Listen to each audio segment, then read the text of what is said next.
Hi Leo!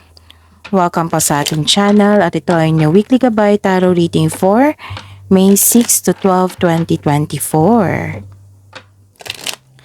And please be reminded, kung nakaresonate kayo, comment down. Kung hindi kayo nakaresonate, ibigay niyo po sa iba kasi general reading po ito.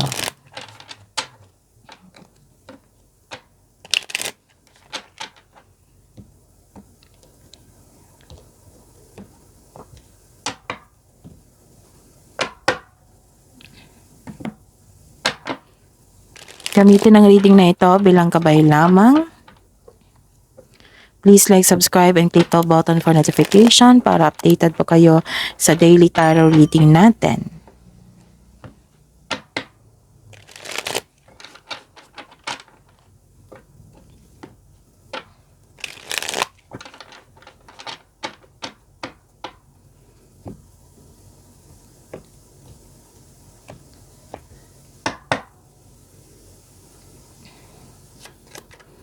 Spirits Guide, mga ganap po para kay Leo ngayong May 6 to 12, 2024.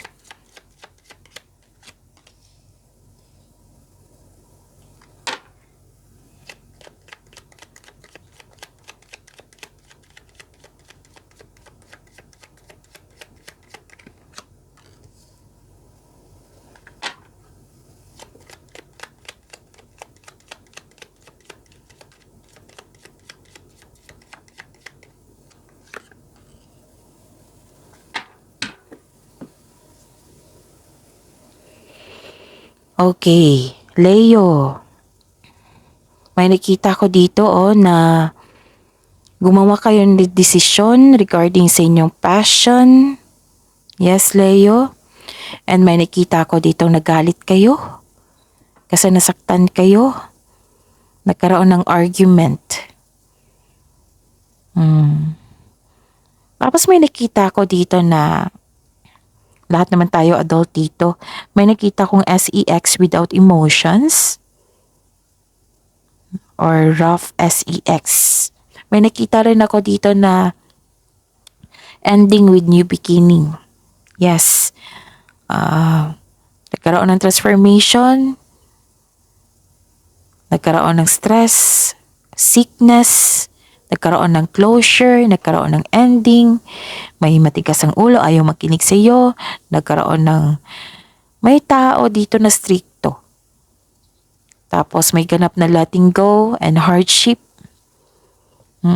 Nabibigatan sa pag-let go, sa paggawa ng desisyon, pwede. Basta po nagkaroon ng ending with new beginning. Tapos Leo, may nakikita ko dito isang babae, it might be you. It might be this person na nagbibigay ito ng sakit ng ulo sa iyo or nagbibigay ito ng happiness sa iyo and peace of mind. Pwede din nagbigay ito ng tulong sa inyo, itong babaeng ito. Okay? Spirits guys, ano po ang energy ni Leo ngayong May 6 to 12, 2024.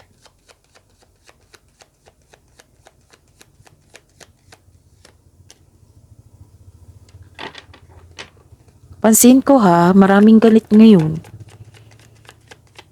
Lumabas yung mga taong manloloko or matigas ang ulo.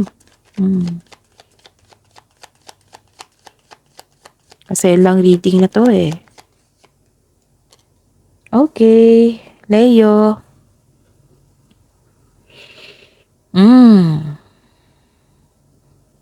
Leo, may nakita ko dito na kailangan nyo mag-connect sa inyong intuition. Kasi nagkaroon ng disconnection from your intuition and I consider na alam nyo na mag-connect sa inyong intuition kasi araw-araw ko na yung sinasabi sa inyo. Oo.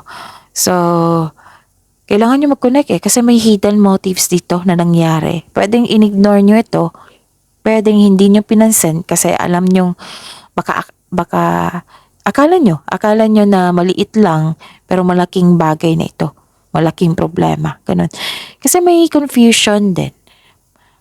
Basta po, kailangan nyo mag-connect sa inyong intuition para malaman nyo kung sino ang taong manuloko or nanloko or may ganap na hindi nyo alam. Okay? Kasi si intuition ay magsasabi sa inyo kung sino, alin, kung ano yung mga nangyari na kailangan nyong malaman. Kailangan nyo mag-connect sa intuition kasi nakita ko dito nag-overthink po kayo and overanalyzing the situation instead na magtiwala kayo sa sarili, nagre-rely kayo sa guidance na opinion ng iba, kaya kayo nalilito. Oo. So, ilang beses na lumabas dito na kailangan nyo mag-connect sa inyong intuition para magabayan kayo patungo sa success, patungo sa right path. At malaman mo kung sino ito, kung ano itong mga nangyari na hindi nyo pa alam. Alam iba, alam, pero nire-refuse nyo Nakala nyo maliit lang na bagay, pero malaki pala. Okay? So ano pa? Leo. Oh. Anong tawag nito? You're moving on from challenges. Yes, may lumalayo ka sa isang tao na nagdudulot ng toxic relationship. Kaya pala may disconnection dito, may ending na naganap, may closure na naganap. Pwede din na lumalayo ka sa hamon ng panalapi na yung naranasan ngayon. So ito yun ito yung example na ini-ignore nyo. So kailangan bigyan talaga ng atensyon, bigyan ng solusyon para hindi na lumaki. Kasi ang sabi dito na kailangan talaga na bigyan ng atensyon. Mag-start kayo sa mag-connect sa inyong intuition and trust yourself also. Sabi po ng card niyo po, focus and have faith. I-release mo yung nararamdaman mo. Palitan mo ng positibo na ma-motivate ka ulit. Maaring na nagkaroon ng self-pity dito. Wala na kayong tiwala sa sarili. Kaya nga na nawala yung connection sa intuition kasi hindi kayo nagtitiwala sa inyong sarili. So, meditate and connect kayo sa inyong intuition. Okay? And focus on mind healing instead of suffering. Deserve nyo maging happy, Leo.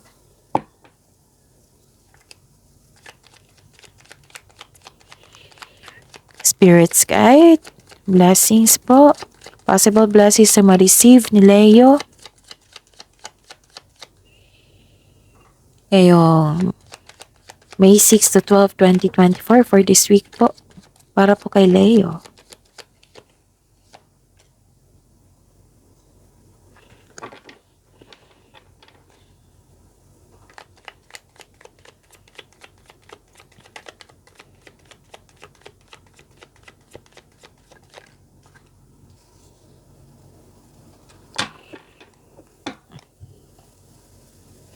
So, by the way, Leo, so this is your weekly gabay, right?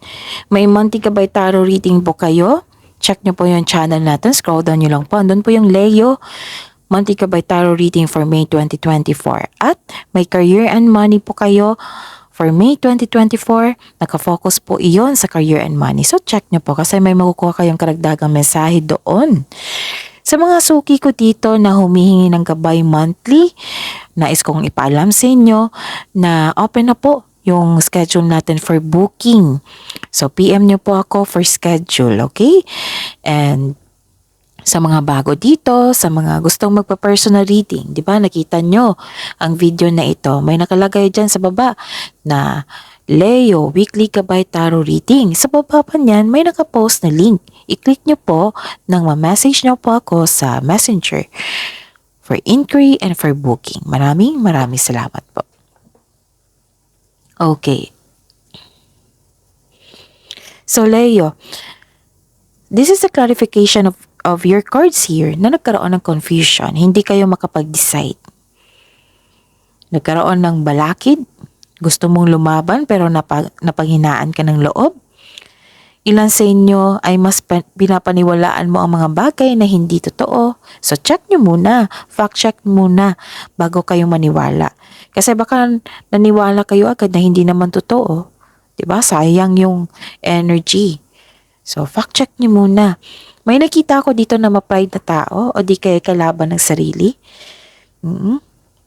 Maaring kasamahan mo ito or ikaw ito. May nakita rin ako dito na may tao na ayaw makinig sa inyo. Okay. Na matikas ang ulo, ayaw makinig sa inyo. Sabi po ng card dito na, anong tawag dito?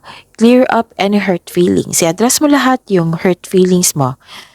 Maaaring mabigat sa loob mo ang confrontation na ito. Pero kailangan para magkaroon ng solusyon, para magiging okay na. Okay? I-address mo yung hurt feelings mo, yung adjustment kung kailangan. Kailangan magkaroon ng honest conversation. Okay? So, yung blessing, nakita ko dito regarding sa wealth and generosity. Wow! So, this is your energy also, Leo. Kayo ay maasahan sa buhay, mahusay sa buhay, makatulong din kayo sa pinansyal na bagay. Mahilig kayo niyan magbigay ng tulong. Tapos some of you nasa position, boss, and nakita ko yung financial stability dito. Sa mga naghahanap ng pagkakataon dyan, kung may offer sa inyo pag-aralan nyo at alamin kung totoo ba yan or hindi. Kung totoo yan, yan na yung opportunity na makapagbigay sa inyo ng stability sa financial. And this card tells you now to take leadership role or make financial decision on behalf of others or take action towards to your goal. Sa mga single dito, may maging partner ka na maging, stable na sa buhay and very generous. Ang ganda ng ugali. May financial maturity din. Pwede din ng partner nyo, nagkaroon ng financial maturity na. Sa mga single dito, gusto nyong maging ready, nagkaroon ng sense of stability bago pumasok sa buhay ng pag-ibig. May plano din kayo magbakasyon o bumili ng regalo para mapamper kayo. Wow! So this is very good kasi hindi naman sa lahat ng oras puro na trabaho. So pamper yourself, karapatan mo yan. And deserve mo yan. Okay? Ang magtaas ng tagumpay sa panalapi at katatagan sa inyo, yung victory, stability sa inyong kaperahan at katatagan nasa inyong kamay na. Sabi ng card. Ano pa? May parating po na kasosyo na or magbigay ng tulong sa inyo ng puhunan, magbigay ng puhunan para makamit ang inyong layunin sa buhay, para magtagumpay. Pero nakita ko talaga dito na some of you nagbibigay ng tulong. Mahilig kayo Leo, na magbigay ng tulong. Hindi kayo madamot. Generosity ang nakikita ko dito. Generous, you are very generous and may nakita kong yaman talaga dito. Okay? Ano pa? Spirit's guide. Spirit's guides, challenges po na ma-overcome ni Leo ngayong May 6 to 12, 2024.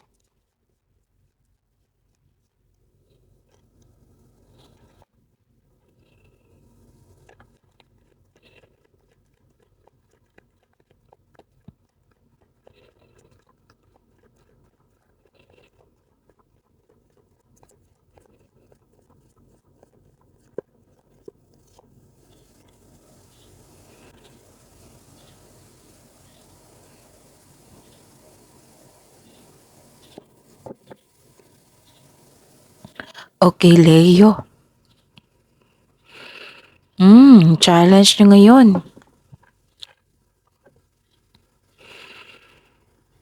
I see. Makatanggap ka ng mensahe po. I-check nyo po kung naniniwala kayo sa panaginip na may mensahe. Kasi minsan kung ayaw nyo makinig sa inyong intuition, kung ayaw nyo makinig sa intuition, minsan pinapadaan to sa isang tao or sa panaginip nyo. Sabi dito. So makinig sa inyong intuition connect kayo sa inyong intuition. Nakita ko dito na some of you may connection sa mother It might be you, it might be your mother, or isang mother figure. Pasampo may pag-aalaga dito, may pag-aalaga sa kapwa mo, pag-alaga sa kaperahan, sa trabaho. Nakita ko dito na marami kang iniisip ngayon na bagong idea na gusto mong gawin para sa ikakabuti ng iyong negosyo, trabaho at kaperahan. So, ang challenge sa inyo is nagpaplano kayo kasi marami kayong ideas. Ayun, ng ilan sa inyo may nag-spend time kayo sa bahay, may ilan dito nag-renovate or nag-home decoration. Okay. Meron pa ba? Meron pa. Okay. Ano to I see. Sabi po ng card dito na wag po daw kayo mag-overspend. Pwede tong overspend sa material na bagay, yung paggasta, magiging materialistic. Oo, wag po daw kayo mag-overspend. Baka check nyo po yung pera nyo, baka na-disbalance na. So, bago kayo gumasta, i-check nyo muna yung pera nyo. Baka paggasta nyo, magkakaroon ng disbalance. So, may paalala po dito. So, check your money, control your money. Huwag kayo mag-overspend. Pwede din itong sobrang babad nyo sa trabaho. Nakulang ng time sa sarili, sa pamilya. O, sabi po ng card dito, Leo, stop mo na yung magbakasyon ka muna. Oo, mag-staycation ka muna, magbigay ng panahon sa sarili.